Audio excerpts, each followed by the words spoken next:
Right. Sorry, my bad. Okay. Whoa, okay, wow. Cool track, right? But do you have any idea how much that cost us to play that song? Well, that's okay. Because in today's episode of On the Money, we'll be breaking down the business of music licensing. After I drink some water.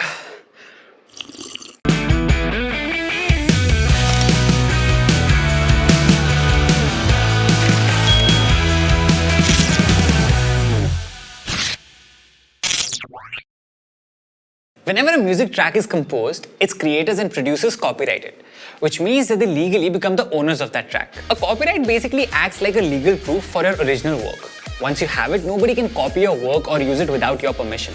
Hence, as a creator, you should always copyright your work. If a company wants to use your copyrighted work for any purpose, it will need legal permission to do so.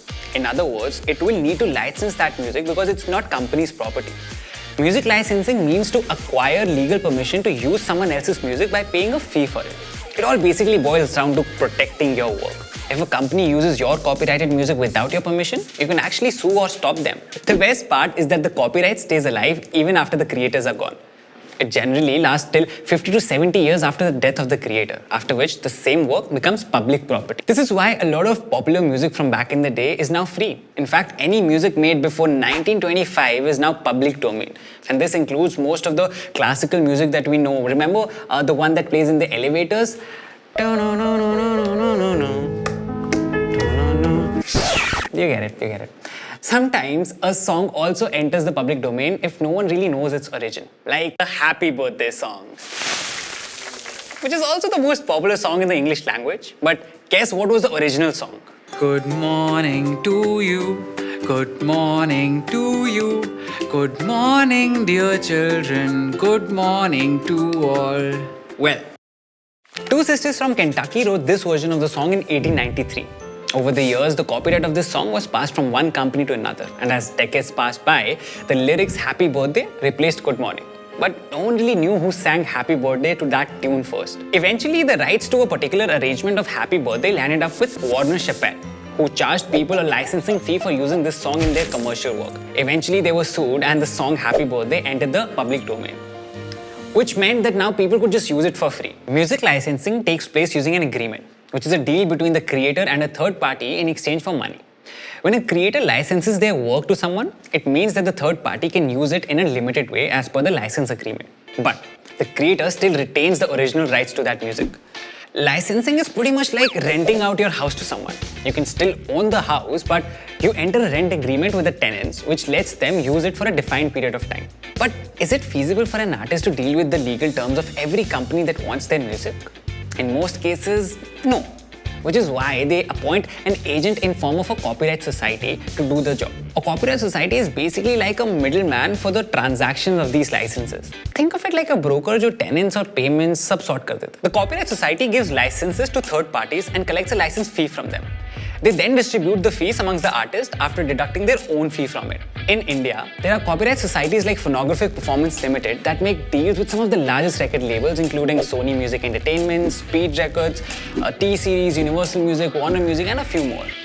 Copyright societies make sure that companies seek legal permission from the music owners before using it commercially. Now, these purposes can be anything from online usage, radio, films, podcasts, public events, DJing at pubs, concerts and many more. A well-drafted license agreement is important for creators to get the right revenue for their hard work. This is ensured through royalties. Now, royalty is a payment made to the creator for the use of their music property. To know how to charge royalty fee, it's first important to understand the difference between composition of a song and a recorded song, both of which result in different royalties. The composition of a song consists of music, notes, melody and lyrics. But its recording consists of musicians literally recording the song by singing and playing instruments. There are separate license agreements for acquiring rights to a song's composition and the recording of the song. The rights to use a song's composition are usually owned by the composer or a publisher. But if a company wants to use a composition of a song for any video purpose like a trailer or an ad, they will need a synchronization license. Even songs used in wedding films, a TV show and anything that's video requires this license. But if a company or an individual is creating an audio-only product, they need a mechanical license. Now, for example, if I have a rock band and I want to cover Bohemian Rhapsody, I will need a mechanical license. But if I decide to make a video of that cover song, I will require a synchronization license. When it comes to using the recording of a song, the rights are obtained using a master license. Remember the Now CDs? Gen Z, you might have to Google this. They used a master license. Now, if someone wants to use any pre-recorded music in public places like bars, restaurants, malls, airplanes, or online or even on radio, they will need a public performance license. This license is required no matter how small a portion of the song you use. All the songs that you listen on Spotify or Apple Music require this very performance license. Depending on the license drawn, an artist gets paid in form of royalty. The royalty fee of a musician depends on the agreement as well as artist's popularity and the state of the market. It also matters how long the music is needed and in which area. The popularity and the demand of the song and the platform where it will be used also affect the royalty fee. When a song is used in a movie or a show, a fee is paid upfront to the creators and the producers of the song. And royalties are paid once the film or the show has been distributed and broadcasted. This is done using synchronization license, which can be highly profitable if the movie does really well in the market. For the film Yesterday, about $10 million was spent to license and cover 13 songs by the Beatles. The overall budget of the whole movie was $26 million, so 40% of the budget went to the Beatles. In India, musicians can earn great revenues from licensing provided that they are the creators of their music. A creator is a person who has either composed the tune of the song or written the lyrics for it. So in case you are just a singer of the song and not the composer or the lyricist, you will not qualify as the creator. And since you're not the creator, you will also not receive any royalty for the song. Another way through which artists earn money is by having their songs licensed on streaming platforms. In 2019, the revenue earned by the music streaming market across India amounted to be 11 billion rupees. This amount is expected to reach up to 29 billion rupees by 2024. But earning money through streaming can be a little challenging because of the complicated revenue sharing models that streaming platforms have. When a song gets played on Spotify, its right holders receive the royalties for it. The right holders are not generally the artists. They are the record labels, distributors, or the copyright society that the artist chooses to associate with. The artist enters a contract with them and gives them the permission to collect royalty from Spotify. Spotify pays these right holders for using their music, and the right holders then pay the artist, after of course deducting their own fee from it. There are different agreements that Spotify makes with different right holders, but it does not have to pay the right holders royalties according to the per play or per stream rate. So there is no such thing as one stream equals this much money. Instead, artists compete for something called stream share. This means that you don't get paid for the actual number of streams you get on a song. No. You are instead paid according to what percentage of your streams make up for the total number of streams that exist on all of Spotify. If you have 5 streams out of the 1,000 streams that exist on Spotify, your percentage becomes 0.005%. So let's say that Spotify's revenue is 120 rupees for a year. From this revenue, they deduct internal costs like taxes, credit card processing fee, billings, etc. Let's say that these things add up to be 20 rupees. We are now left with 100 rupees. From this, Spotify generally takes a 30% as its own profit, and the remaining 70% is handed over to the rights holder of the song.